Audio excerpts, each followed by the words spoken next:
प्रियजनांनो, कसे आहात? तुम्ही आनंदित आहात ना? तुम्ही दररोज सकाळी उठल्यावर देवाची स्तुती केली पाहिजे.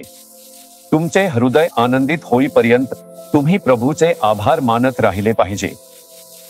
तुम्ही नेहमीच त्याच्या उपस्थितीत आनंदित राहिले पाहिजे. ठीक आहे, म्हणूनच प्रभू तुमच्याशी बोलत आहे. आजही प्रभूने तुमच्यासाठी कोणते वचन ठेवले आहे हे जाणून घेण्याची तुम्हाला उत्सुकता असेल. मी तुम्हाला या शहराबद्दल सांगितले नव्हते का? लॉस वेगास शहर, जुगाराचे शहर, मनोरंजनासाठी प्रसिद्ध शहर. येथे अनेक स्टार हॉटेल्स लाखो पर्यटक भेट देतात. येथील हॉटेल्समध्ये मोठ्या प्रमाणावर जुगार खेळला जातो. लोक खास यासाठीच येथे येतात. आपण पाहू शकतो की अनेक लोक याच्या आहारी गेले आहेत. त्यामुळे हे शहर पापाने भरलेले आहे. पण प्रभूने या शहरावर दया केली आणि येथे 3 दिवसांचे उपवास प्रार्थना करण्याचा आदेश दिला. ही प्रार्थना संपूर्ण अमेरिकन राष्ट्रासाठी आहे. मी प्रार्थना करण्यास आलो आहे. या शहरात बदल घडावा म्हणून आम्ही 3 दिवस उपवास आणि प्रार्थना करत आहोत. तुम्हीही या शहरासाठी प्रार्थना केली पाहिजे. आजही प्रभू माझ्यासाठी कोणते वचन ठेवतो? लूक अध्याय 6 वचन 36. जसा तुमचा पिता दयाळू आहे तसे तुम्हीही दयाळू व्हा.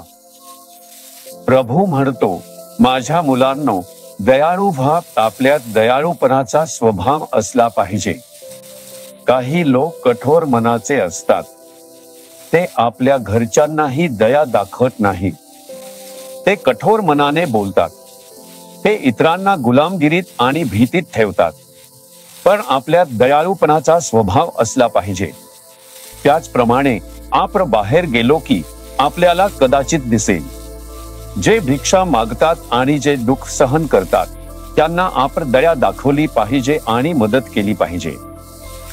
परमेश्वर आपल्याकडून दयाळूपणा का अपेक्षित करतो? कारण तुम्ही दयाळू असाल तर तुम्ही इतरांना मदत कराल. येशू ख्रिस्ताकडे पहा. त्यांचा स्वभाव दयाळू आहे.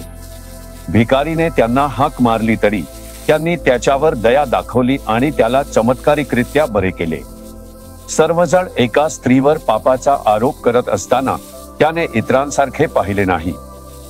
त्याने तिच्यावर दया दाखवली, तिचे पाप क्षमा केले आणि तिला नव्या जीवनाकडे नेले. हेच आपण येशूमध्ये पाहतो.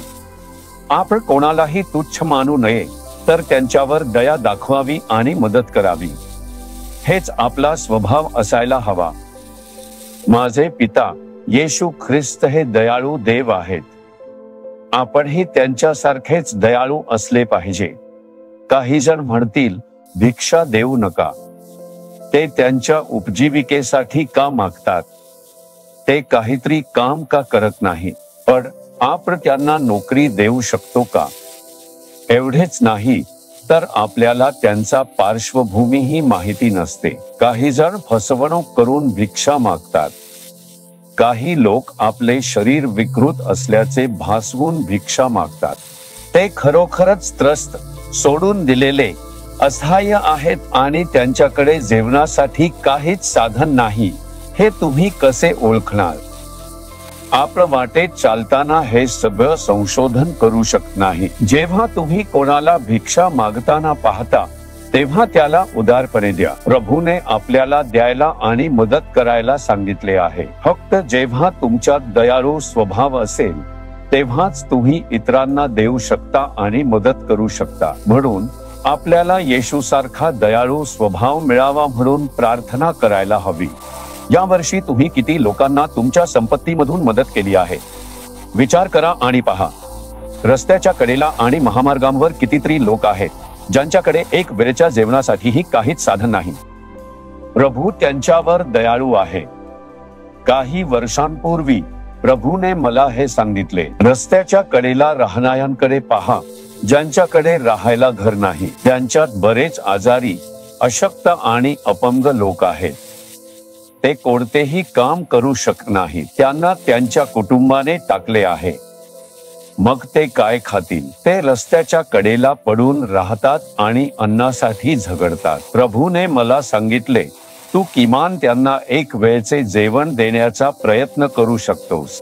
प्रभूने मला दयाळूपणा दाखवण्यास सक्षम केले असल्याने आता मदुराई, चेन्नई, त्रिची मध्ये दररोज सुमारे 15,000 लोकांना रात्रीचे जेवण पुरवतो. तुम्हाला माहित आहे का हे कोणाला देतो? जे रस्त्याच्या कडेला आहेत, इकडे तिकडे पडलेले आहेत, त्यांना गरम व स्वादिष्ट जेवण देतो.